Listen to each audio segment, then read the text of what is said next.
Hello there, YouTube. This is Wheelchair21, and on today's rolling review, we have S.H.Figuarts, Master Rider Kiva-La. Yes, this is Kamen Rider Kiva-La from Kamen Rider Cross Kamen Rider Movie War 2010, Decade and Double, the first ever movie war ever to be presented in, well, the new, I guess, Heisei era. I almost said show era, but yeah. Double and Decade did their first ever crossover, and the thing about it was, the movie was supposed to be completely different if you've seen the initial trailers, and Kavala still was going to play a prominent role in both versions of the film, and Kivala is our first female writer to be released at retail. Yes, this is the first female writer at retail. Everything else has been exclusive. So, one, this has a lot of people excited about this release. It just came out last month. And, you know, I'm finally getting to it after a slight backlog with a few Ultraman reviews. Anyways, the box, very compact using the modern-day Figuarts box, as well as the way of its design. Honestly, there's not much to this overall box, but let's get down to the figure at hand. Kavala is beautiful. You can obviously see it does take a lot of a derivative of what Emperor form or Dark Kiva would be if done as a female. The suit is a beautiful white, purple, or violet, whatever you would like to choose the preference you want to call this shade, as well as silver. Kiva-La prevalently shown on the belt, like all belts must be. Well, I do say that this one is excellent. It is my first female rider because, like I said, everything else has been exclusive. I do love how it captures the suit, even though we only got to see it once ever used on screen.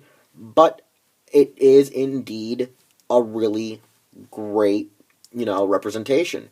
Cool parts about it is the back part of its ass actually has, well, a good point of articulation. It has one in the back flap and two on each side, allowing the actual skirt to move. The shoulders, now, while being on joints themselves,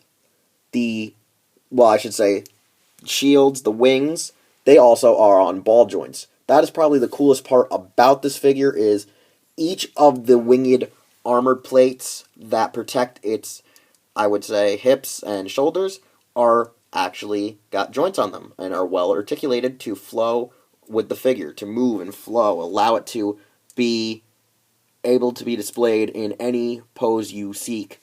Now, things that I like about it, like I said, are its ability to capture Emperor form and, well, Dark Kiva as a female. It really does have a beautiful design being its own rider, as it is Natsumi's, rider form in the movie. And I do gotta say, I love just the overall helmet. It really looks, well, girly, obviously, but also still makes it look menacing and quite prominently strong. I do like that the female mold does have more points of articulation to it, or I should say a wider range to its waist joints and hip joints and all of its other normal, well, I should say, joints that any figure will have that's based on a humanly character. But I do gotta say, the one thing that I always worry about with female characters is, since they are built to have heels in their, well, suit and in their design, they probably will have issues standing and being balanced. The heel part is probably one of the flaws about keeping your figure balanced. Now, even though this figure is pretty nice, pretty petite, and, gladly a retail figure, its accessory count is minimal, thus as is, well, its use, even thus far, since it's only been seen in one rider movie. So, I mean, that's all to be expected. You got the 3 pairs of additional hands and its sword. Not really much you can do with this figure. And so, we go on to our final evaluation. First off, I can say I am finally glad this figure has been released in Figuarts form. I mean, it's about almost 5 years since she debuted, and it was a movie rider. A lot of people expected it to be a Tamashii webshop exclusive. So, the fact that it's been released 5 years after its debut in the film Decade Double Movie Wars. On top of that, it's retail, so this is a given to the fans. This was like a little gift, I guess, from Tamashii Nations. They were like, hey, we kind of screwed you with a lot of other series, so hey, here's this one character from Decade you guys actually been wanting, and it's a retail. So I recommend that if you love Decade, or you love the movie War 2010, you'll want to get this character. I mean, I sure as hell did.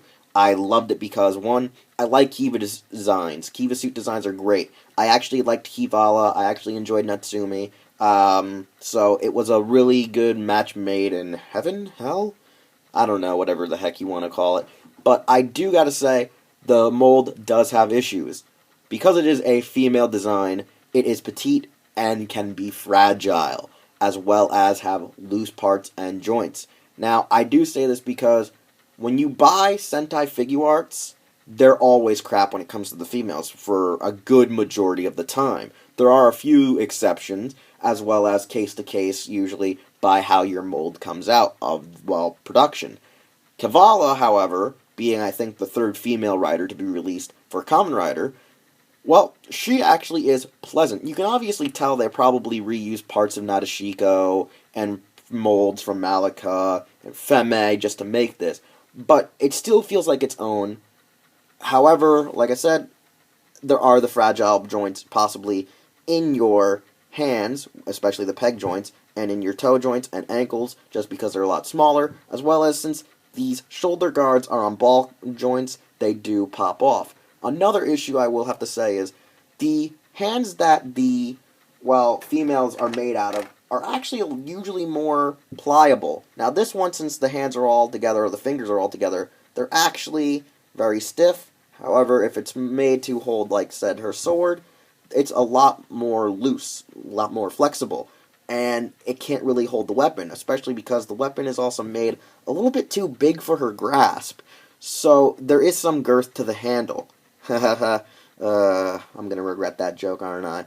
So it might have trouble holding on to it, it might get loose, it might sway, it might just move on its own, as well as the belt. A lot of riders in the series now have belts that are their own separate piece. They're not connected to the torso or, waist anymore.